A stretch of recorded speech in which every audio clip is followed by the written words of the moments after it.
C'est toujours les mêmes qui bossent, hein. Ah. Puis ça s'en va pas, ça. Mais c'est pas de l'encre, ça. Qu'est-ce que c'est que cette matière, là, enfin? Bon. Hein? Oula, et vous êtes là, vous aussi? Non, mais attends, j'ai pas mal de taf, là, hein. D'accord? Je suis en train de nettoyer le parquet parce que il y a de l'encre de partout. Et c'est qui le fait, là, le travail? C'est Bibi, hein. Ah, c'est Bibi. Oui. Attends, tu crois que là, il bosse? Ah bah que non. Lui, là. Lui. Bob. Eh ben. Ça fait 2 semaines qu'il bosse pas, hein. Je préfère te le dire, hein. Je pose mon balai. Enfin bon, ça c'est pas grave, mais. T'es là pour quoi? T'es là pour les news, hein. Ah oui, oui, je sais. C'est le seul plaisir que j'ai ici. Je fais mon vrai métier, hein. Journaliste. Je suis là pour donner les news. Hein. Donc, je vais te les donner. Et cette semaine, il y a eu pas mal de choses. Et oui, il y a eu pas mal de choses. Et je vais te les expliquer, oui.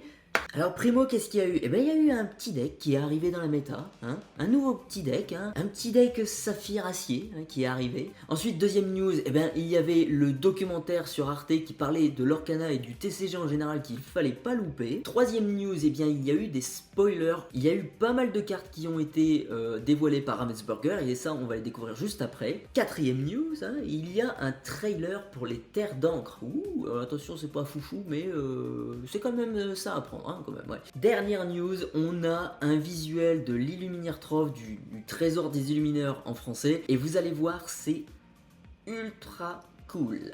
Donc on va voir ça tout de suite. On passe à la première news. Et la première news, eh bien on va parler de la méta. Et oui, la méta, le plus important pour cette news, c'était l'apparition d'un nouveau deck. Et ce nouveau deck, c'est celui-ci, le Saphir Acier, le Blue Steel Ramp. Alors le Ramp est de retour, le deck Ramp est de retour avec cette decklist là, et ma foi, je vous ferai une vidéo très très bientôt, hein. Je testerai ce deck dans les prochains jours pour voir ce qu'il a dans le ventre, quoi. Mais honnêtement, j'ai joué quelques parties avec, franchement il en a dans le coffre, hein, quoi. On peut dire ça comme ça, et il arrive à concurrencer quand même les decks contrôle, et de toute façon on le voit dans le classement, hein. Il se retrouve en deuxième position, et ça, vous voyez qu'il est encerclé de deck control ou de deck aggro bounce. Et bien c'est quand même, ma foi, un bon score, hein. Donc à voir, on testera ça. Ça sera la decklist avec laquelle je vais jouer, et donc je vous sortirai cette vidéo très très prochainement. Deuxième news, les amis, et pour cette deuxième news, eh bien il y avait un documentaire à pas louper que Arte a réalisé, et ma foi, on va regarder un tout petit peu qu'est-ce qu'il y a à l'intérieur. Alors vous voyez là, il y a Ryan Miller. Alors Ryan Miller, c'est l'un des co-créateurs de l'Orcana. Alors je sais pas si vous l'avez remarqué, mais il a un fameux tapis là, un fameux playmat que on n'a absolument pas, hein. Et franchement, c'est l'illustration de l'ascension des Floodborn, là où on voit le grand Illuminarium là comme ça, avec l'encre qui se déverse sur les terres d'encre. C'est un tapis magnifique, et c'est dommage qu'on ne peut pas l'avoir. C'est un chouette documentaire à regarder. Il parle du TCG en général, mais aussi de la venue de l'Orcana, hein, de l'explosion de l'Orcana depuis le mois d'août, et puis même quelques mois auparavant. Donc si vous ne l'avez pas encore vu, eh bien foncez les amis, foncez. Maintenant on se jette sur la troisième news, et oui, on va vite, hein. Et la troisième news, on va parler des spoilers. Et oui, les spoilers, alors là, Ravensburger nous a dévoilé quand même pas mal de spoilers, hein. On a eu un truc de 5, 6, 7 cartes, un truc comme ça. Franchement, il y a quelques cartes intéressantes, dont une que j'adore absolument.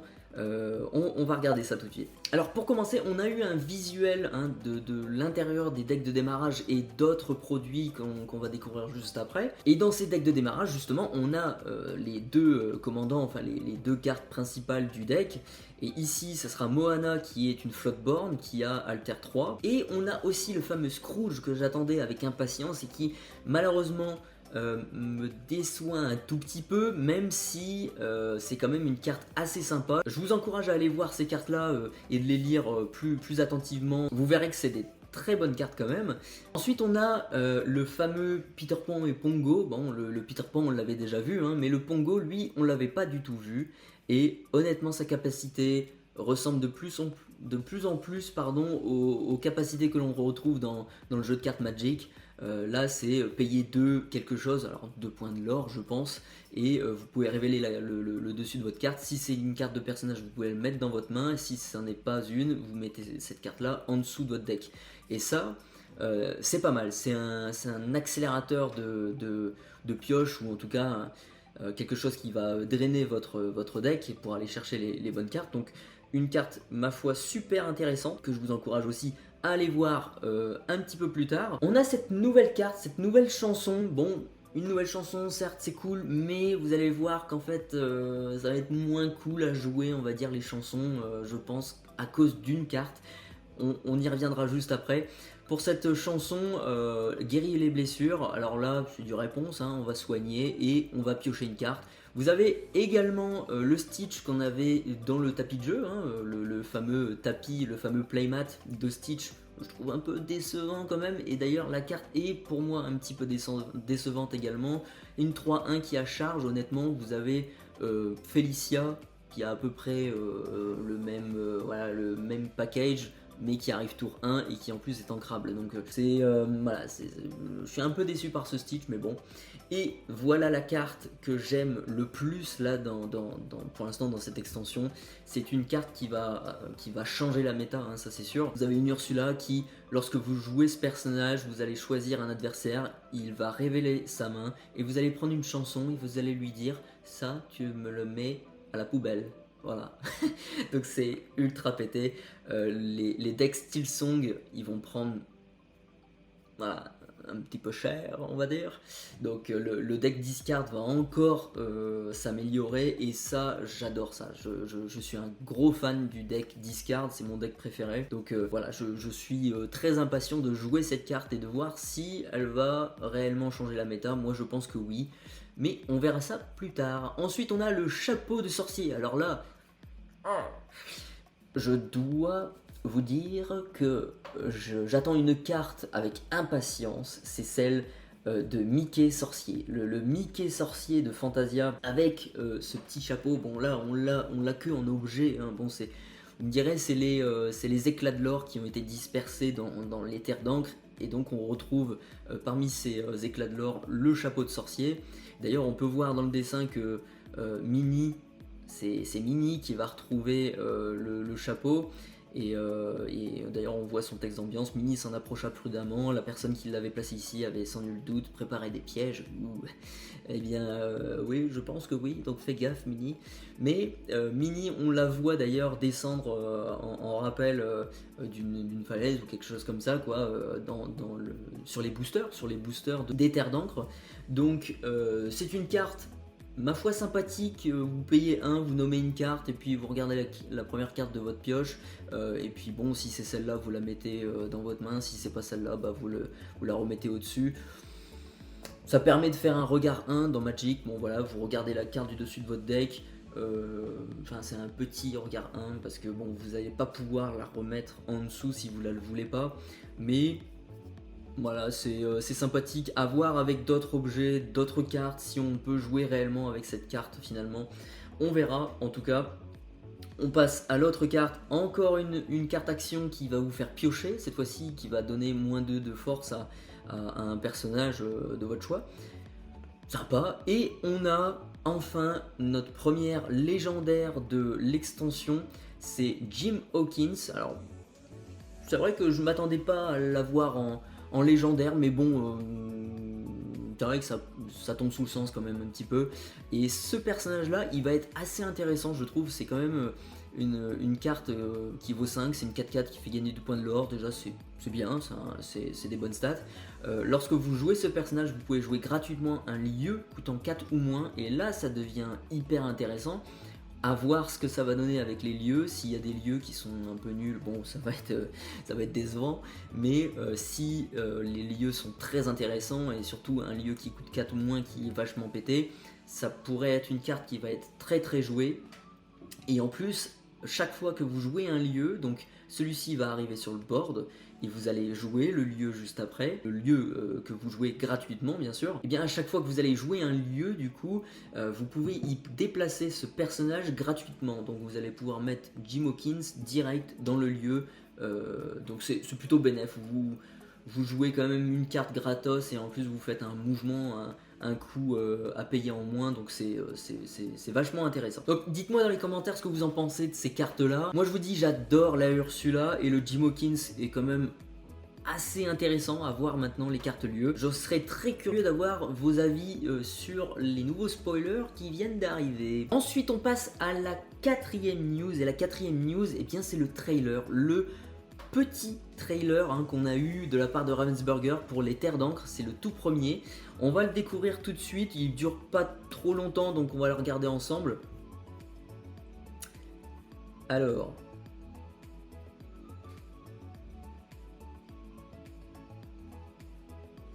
Ouh, les Terres d'encre.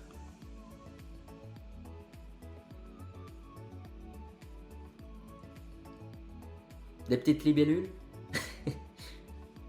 Ah. Ok. Oui, voilà. C'est assez court, hein, vous voyez. C'est très très court. Alors dans ce trailer, on voit pas grand chose, hein. On voit juste l'un des personnages avec Stitch, voilà, juste en haut qui se déplace sur une genre de libellule technologique super classe. Et d'ailleurs, l'environnement a l'air gigantesque, hein. On voit que ça, ils partent à l'aventure, hein, voilà, ils vont chercher les éclats de l'or, ils ont l'air super heureux d'ailleurs, mais ils savent pas ce qu'ils vont recevoir là en face, hein. Je pense qu'ils sont un petit peu trop en extase là pour l'instant, parce qu'il y a un réel danger qui arrive, hein, mais bon, ça c'est pas... Voilà. Bref. Alors j'avais parlé de Fée Clochette et de sa bande, en tout cas quand on voyait en fait les visuels des boosters, moi je voyais ici en fait des... pour moi c'était des fées quoi, mais en fait c'est vrai que quand vous regardez bien maintenant avec le trailer, et ben on s'aperçoit qu'en fait c'était tout simplement les petits véhicules que les personnages utilisent en fait pour se déplacer dans les terres d'encre en fait. C'était une erreur de ma part, du coup je pensais que c'était ça, mais non, c'est juste des véhicules. Donc voilà, dites-moi ce que vous en pensez aussi du trailer hein, dans les commentaires. Il est hyper court, mais bon c'est voilà, c'est un sneak peek on va dire hein, du vrai trailer, donc on verra ça plus tard. Maintenant on passe à la cinquième news et la dernière news les amis. Et oui, on a eu pas mal de news cette semaine et honnêtement cette news c'est la meilleure. C'est vraiment... Ravensburger a pris une super bonne décision de faire ça. On va découvrir tout de suite ce qui nous attend. Et en fait on va parler de l'Illuminaire Trove, mais juste avant on voit un petit visuel du coffret cadeau. On savait ce qu'il allait avoir dedans, hein. De toute façon voilà. Il allait avoir les deux cartes géantes et les deux cartes identiques en format normal. Donc oui, c'est sympa, oui, c'est un chouette produit, mais bon, c'est pas non plus... voilà, je préfère le coffret collector avec des cartes jouables, moi, enfin bon, vous connaissez mon point de vue là-dessus. Je suis pas un fan, dites-moi si vous aimez ça. Mais ce qui nous intéresse le plus, c'est le visuel de l'Illuminaire Trove, parce que dans le visuel de l'Illuminaire Trove, on a... découvert quelque chose, on va avoir des nouveaux produits dedans, à l'intérieur, hein, et ces produits, c'est ça. Ah yes, yes, on va avoir des dés, les amis, on va avoir, alors... On a bien sûr les 8 boosters qui seront en français hein, cette fois-ci. Ma foi, on a eu une grande surprise quand Ravensburger nous a montré ça. Au lieu d'avoir des bouts de carton pour compter les dommages sur nos personnages, eh bien ils nous ont offert des dés les amis. On va avoir ces dés là. Alors ces dés là ils ont un design encre un peu hein, voilà, l'encre de l'Orcana, enfin voilà. On va avoir ce visuel là pour le dé et on va avoir le chiffre qui sera doré. Et ça ma foi, c'est des chouettes dés. Hein. Franchement, c'est une super décision qu'ils ont pris de nous ajouter ce genre de produit à l'intérieur. On va avoir également des dividers, hein, un pour chaque couleur, et ça c'est plutôt cool pour ranger vos cartes, en tout cas dans cette petite boîte. Et on aura aussi un compteur de l'or, hein. Bon, il va être en carton, enfin voilà, en papier carton, voilà. Il est chouette, mais j'aurais préféré quand même qu'il nous donne un dé 20, quoi, comme Magic en fait, dans les bundles, on a un D20, et j'en suis sûr que l'Orcana pourrait proposer ce genre de produit. Ils font des petits dés là, voilà, pour mettre des dommages, mais j'en suis sûr qu'ils pourraient faire un D20 avec le logo de l'extension, admettons, enfin... On pourrait imaginer un truc comme ça, ça serait cool qu'ils le fassent, donc on verra un petit peu plus tard, mais en tout cas c'est une belle surprise parce que